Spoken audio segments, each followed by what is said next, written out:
Xəstəmiz demək 28 yaşında olan 2 cinsi olan xəstədir.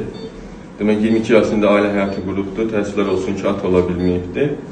Demək uzun müddət xanımını müalicə etdiriblər ki, qadınlara görə sonsuzluq yaranıb. Sonradan bizə müraciət edib və biz araşdırmışıq ki, aktiv hərəkətli spermada aktiv hərəkətli sayı çox aşağıdır və iki tərəfli varikose diaqnoz qoyulub. Sağda 2, solda 3-cü dərəcə. Və ona görə biz artıq mikroskopik varikoselektomiya əməliyyatını icra eləməyə başlayacağıq birazdan. Hansı ki, mikroskopik əməliyyatlardan sonra xəstənin təkrar varikosel olma ehtimalı ən azı açığa nisbətən 10 dəfə az olur.